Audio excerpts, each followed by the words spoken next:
skema tanazul secara lebih matang dan sistematis untuk mengurangi kepadatan di Madinah dan memberikan layanan yang lebih aman dan nyaman untuk jamaah. Seandainya nanti tanazul ini bisa dipersiapkan lebih awal, khususnya kepada kepala badan Bapak, itu bukan saja menghemat dana, tetapi juga akan terutama mereka-mereka yang sakit itu ya bisa ya, walaupun takdir itu di tangan Tuhan, tetapi upaya ikhtiar kita itu bisa memperpanjang usianya sebagian jemaah, karena tingkat kelelahan di Mina itu sangat tinggi karena memang di puncak.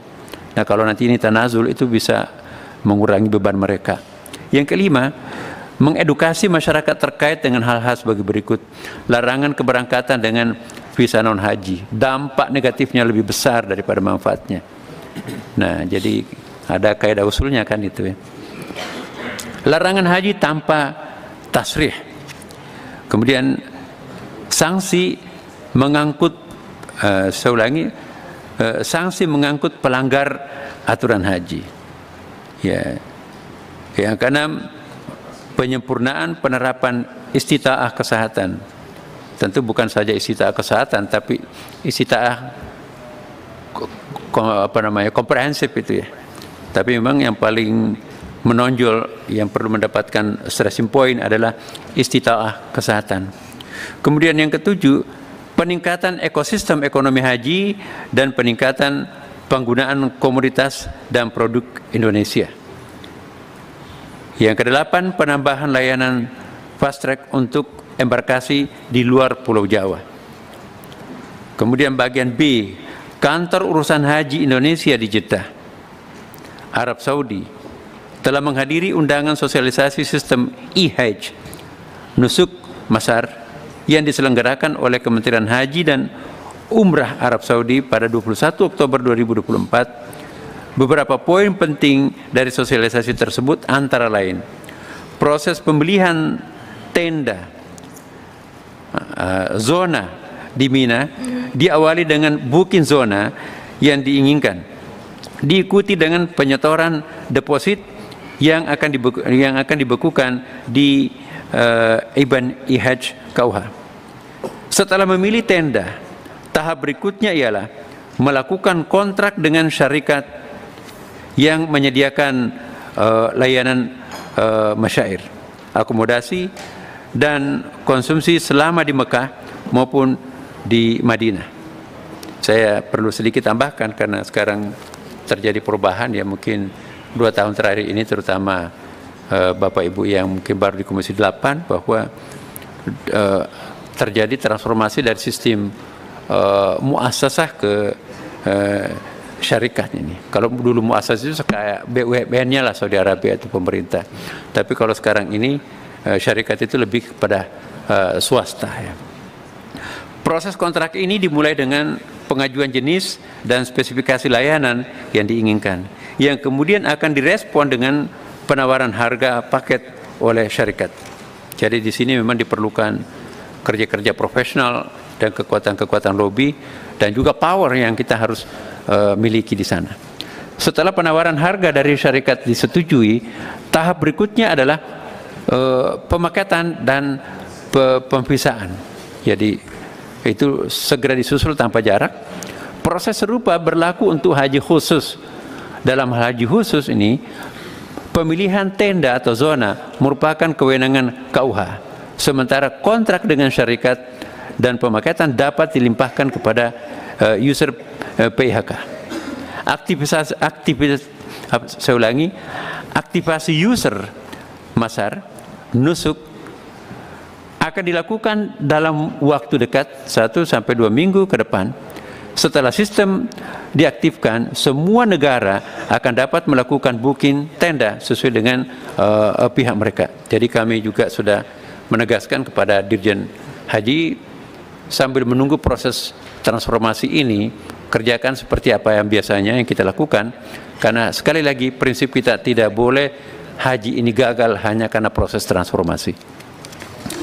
Agar pemilihan tenda atau zona bagi jamaah haji Indonesia dapat berjalan sesuai dengan rencana, diperlukan alokasi anggaran yang memadai. Mengingat pembahasan BPIH tahun 2025 mendatang itu belum dimulai ya, dan komponen serta harga satuan belum dibahas dan disepakati bersama oleh pemerintah dan DPR, kami mengusulkan menggunakan harga rata-rata tenda tahun 2024 masa yang lalu sebesar 783,25% ya per jemaah, atau total SAR-nya itu 159.250.390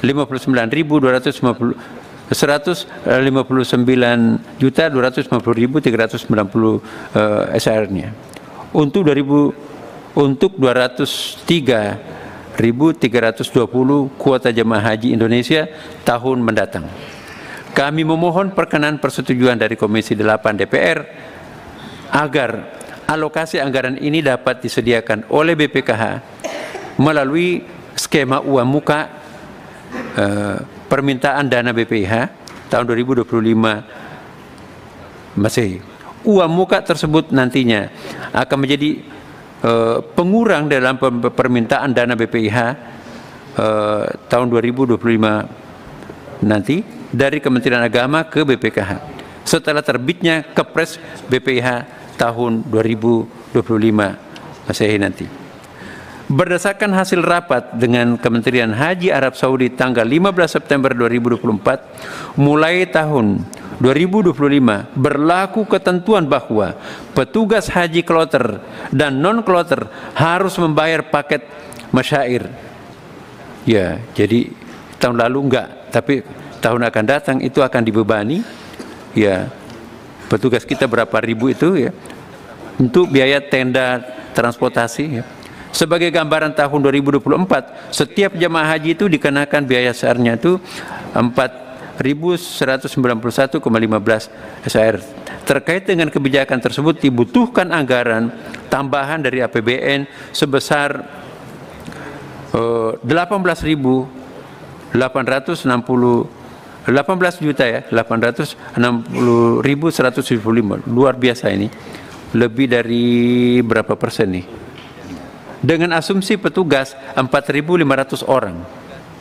Jadi ada dua hal di sini yang perlu kita cermati. Pembiayaan sepenuhnya ya, tentu dibebankan ke kita ya, para petugas itu, dan juga masih ada persoalan lain, ada pengurangan jumlah anggota juga. Nah ini juga dampaknya tentu banyak hal ya. Jadi tadinya 4.500 petugas dikurangi 50%, berarti hanya 2.000 sekian. Sementara banyak sekali jamaah haji manula itu sakit dan seterusnya perlu pelayanan.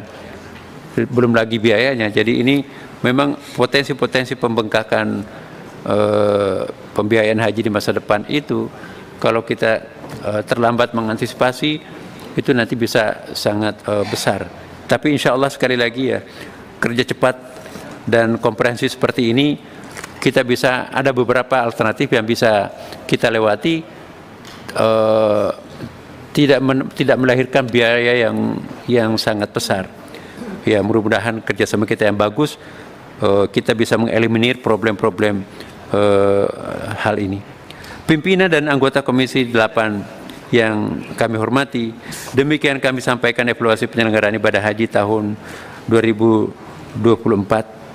Laporan pertanggungjawaban keuangan operasional penyelenggaraan ibadah haji tahun 2024 dan isu-isu aktual, kritik dan saran yang bersifat membangun sangat kami perlukan.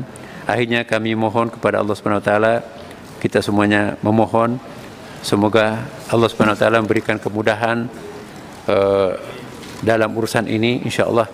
Semoga tahun-tahun mendatang penyelenggaraan ibadah haji akan lebih baik. Demikian sekali lagi mohon maaf Bapak Ibu sekalian, mana ada kekurangan-kekurangan di sini, terutama saya selaku pribadi di sini baru 3 hari ini masuk kantor, dan walaupun baru 3 hari tetapi seandainya lebih 24 jam per hari itu pun juga kami manfaatkan. Alhamdulillah kami bisa melakukan rapat koordinasi dengan baik, dan saya sangat optimis ya dengan bapak-bapak, ibu-ibu di sini. Bagi kami adalah partner yang sangat bagus. Insya Allah niat kita satu, tujuan kita sama, bagaimana menyukseskan penyelenggaraan ibadah haji dengan baik. Dan terakhir sekali saya ingin sampaikan ya bahwa Kementerian Agama